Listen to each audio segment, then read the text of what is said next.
Hi everyone, I hope you are having a great day and welcome to my February 2021 reading wrap up. So I'm uploading this a little bit late into the month because honestly I've been avoiding it a little bit because this was not a great reading month for me in terms of how many books I read, as I only completed 5 books. Now, I know it's like a thing on booktube how like we shouldn't shame people for reading like a small amount of books, and like you shouldn't shame yourself because no matter what you read, like you should be proud of it. But obviously 5 books is the lowest amount of books that I've read in a while, so I am feeling a little sad about that. However, as you guys might know, I did do a theme for the month, and that was to read fantasy books. So obviously fantasy books are quite a bit longer than your average like thriller or contemporary book, so that's kind of the only defense I have for myself. Actually, I have a couple other defenses. I also have been very like stressed in my personal life between like work, and I'm currently moving or going through a move, so I guess I do have more reasons for why I didn't have as much time to read. But anyway, let's just hop into talking about the 5 books that I read this month, and as always I will talk about them in the order that I enjoyed them, so my least favorite to my most favorite. So first off, I will mention that I read Queen of Shadows by Sarah J. Maas, and this is the 4th book in the Throne of Glass series. I did film a reading vlog where I read the majority of these books. It was a fantasy themed reading vlog, so I'll definitely link that in the cards so you can go check that out for like a full glimpse into my experience reading these books. I can't really say too much about the plot of this one as it is the 4th book in the series, and you know, spoilers, but just as a basis, I really enjoyed the first 2 books in the series, and then the 3rd and now the 4th one, it was definitely more of a struggle to get through. I ended up giving this 3.5 out of 5 stars. I think I did like it better than the 3rd one. There's just so many like slow points in these books I'm finding, as it is so lengthy. I guess I'm just not used to reading these thick of books anymore. I will say I did start to enjoy Manon's character a little bit more in this book. I was really hating her chapters before, so that was an improvement. I enjoyed the main ship in this book, although it's not really anything special to me. I just kind of like them. My favorite character was not in this book very much, so that was something that I didn't enjoy. But yeah, overall I felt pretty like so about this book. So with how I'm feeling right now, I don't overly recommend this series, which is maybe pointless to say because so many people already know it and already have their opinion on if they want to read it or not. I definitely reached a point of like, should I DNF this or should I keep going, and I've decided to keep going, but definitely not my favorite series. Alright, so next up in that same reading vlog, I took on reading The Night Circus by Erin Morgenstern, and I gave this 4 out of 5 stars. As you'll see, I gave most books 4 out of 5 stars. I feel like I've talked about this book a lot, but basically it is about this magical circus that just sort of pops up from city to city, and specifically we are focused on these 2 magicians, Celia and Marco, who since they were young have been set up to compete in this sort of competition to see which would be the last magician standing, and it's a bit of a forbidden love situation as they do end up meeting and falling in love, but they are destined to destroy each other basically. So we are following that whole storyline and some other characters at the Night Circus. I did enjoy this book. Obviously I give it 4 out of 5 stars, but I definitely see why some people might not like it. It definitely had very like, I think people call it flowery writing, like very beautiful writing, but I feel like it could come across as sort of boring. I think it did sometimes bore me a little bit, but I was just so like enraptured by the whole Night Circus element that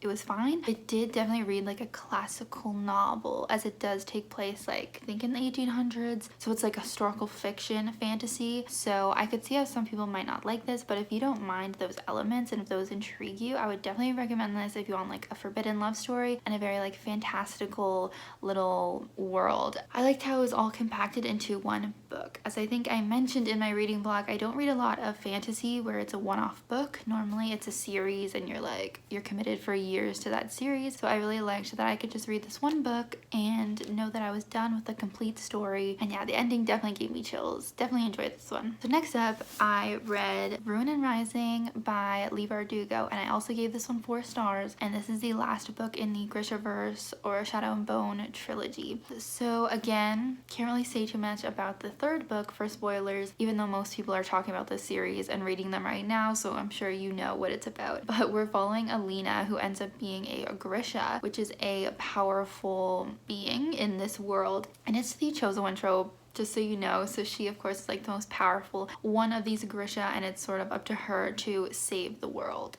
and defeat the evil forces at play. So in this book, it was the finale, so I had high hopes, and I feel like it met them, I guess. It didn't blow me away. I gave the first 2 books also 4 stars, so it really just stayed the same level throughout. These books are very fast paced, they're very exciting and very classic YA. If you want that nostalgia, if you want to feel like you're back in 2012 reading about these YA tropes like the chosen one and love triangles and I don't know, not like other girls and stuff like that. But I definitely had fun with them, despite the fact that Leigh Bardugo's writing is definitely not the best necessarily. I did feel like the world building was lacking throughout the whole series. I felt like there were times where I just didn't fully grasp everything about the world and the mythology, I guess. And I think that was from lack of description, which I've seen other people mention. It's just why these books cannot be a favorite and not be 5 stars. But I did get hooked, and I did like the twists that happened. Even though they weren't super unique, I was still happy to have them there. Yeah, I feel like it was so long since I read all 3 of these books, it's hard for me to talk about them, but definitely check out my reading blog that I mentioned where I was reading them in the moment. Then we get to my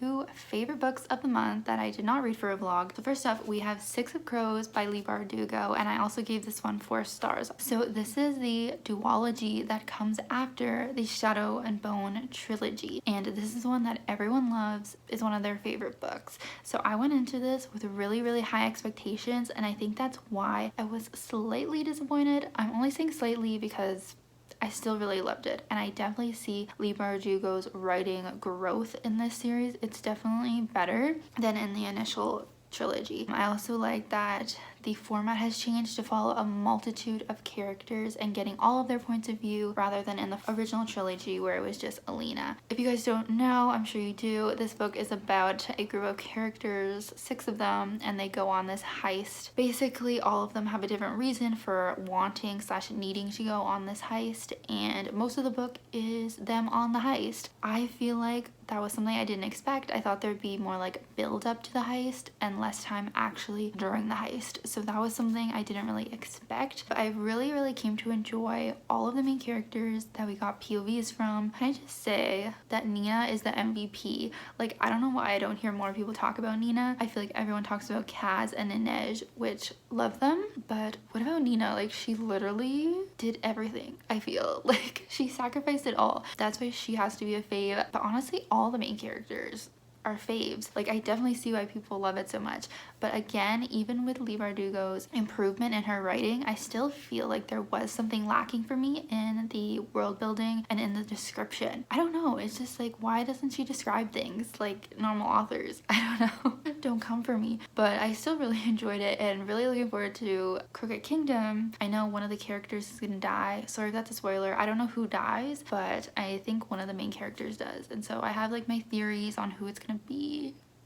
And of the 2 people I think it might be, I'm really upset because I feel like they are 2 of my favorites. So we'll see next month what I think of the sequel. Basically, I really like this and definitely understand the hype and why everyone loves it, but I was just slightly disappointed, but still loved it. Then we have my favorite book of the month, which was Legendborn by Tracy Deonn, and I gave this one 4.5 out of 5 stars. So close to my first 5-star read of the year, but not quite there. So if you guys don't know, this is about this girl, Brie, whose mother dies, and then she ends up going to this school. So it's basically a college, but she gets in when she's a high schooler. And her mom never wanted her to go to this school actually before she died, but she ends up going because her mom did go there when she was young and she wants to like feel more connected to her mother and stuff like that. So she goes to the school and instantly gets wrapped up in these mysterious things because she witnesses a monster attack. and these magical people defeating this monster, basically. Very City of Bones. I've said it before, I'll say it again. The intro is similar to City of Bones. She discovers that there is a secret society at this school that is rooted in like Arthurian legends. So, you know, Arthur, Lancelot, Merlin, all of that stuff, which I adore. If you are into that sort of mythology, definitely check this book out. It's like a YA version of it, kind of like a retelling, but not really. So she gets wrapped up in that world, and it's basically about her learning about the world, learning about how she is connected to it, and like was her mother connected to it as well, right? So the only reason I took away a half star for this book is because I did find there to be a lot of info dumping. I've mentioned this, I think, on my Instagram if you followed me there, and a couple people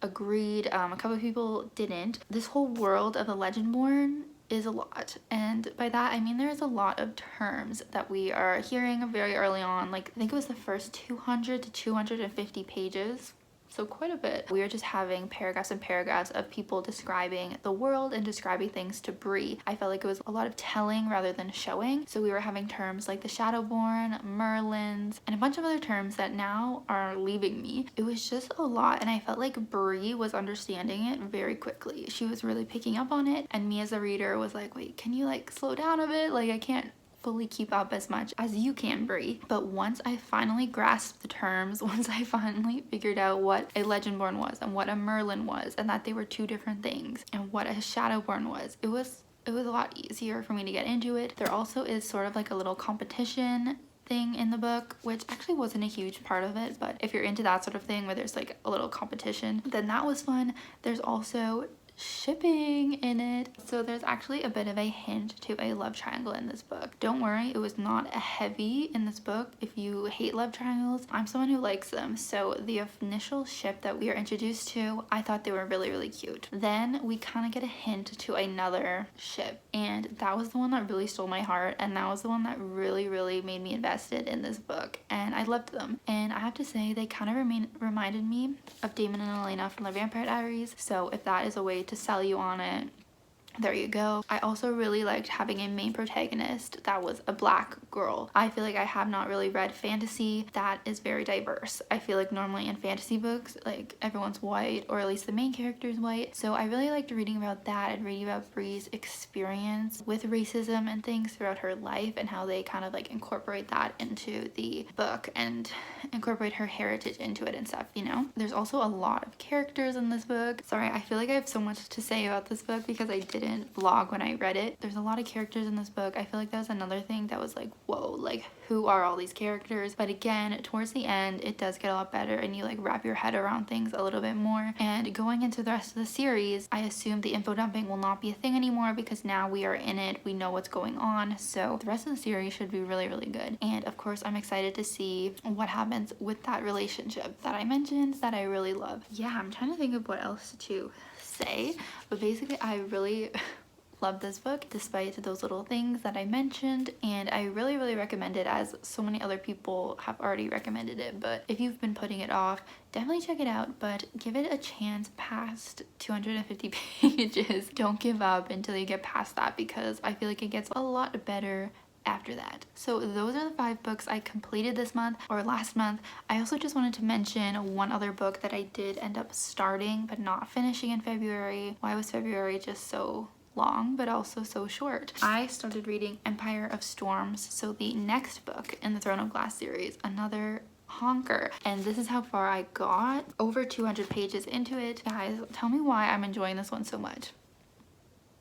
Like, what? Like, as I just explained, the Throne of Glass series has not been impressing me the last 2 books. It's really been kind of like a struggle for me to get through each of them. And so I started this one and I was scared, because I think a lot of people DNF the series after Queen of Shadows. That's what I've kind of heard. And I actually am enjoying this book. Like, I was sad to put it down, but I just had like other books that I wanted to read in March. So I'll come back to this one at some point. And at some point you'll hear me talk about it in a wrap up, I'm sure. But like, I was actually enjoying this book, and I don't know if it was like just my headspace changed. That's another thing I wanted to mention about when I was reading Six of Crows. I felt like my headspace was not the best. Like, I was very stressed in that time that I was reading the book, so maybe that's why I also took away a star, because I was in the best place. Maybe I'm just in a better place when I was reading this at the end of the month, but like I'm actually loving, spoiler alert kind of, I'm actually loving Manon, which is such a change because I was literally hating her when she first came into the story, but now Manon is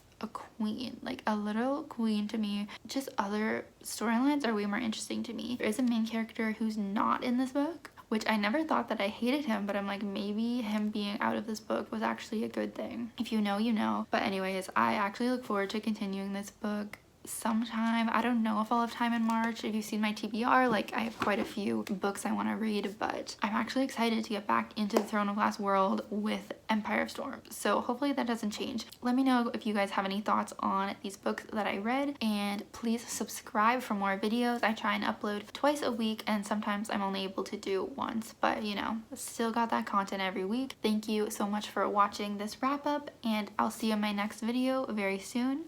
Take care.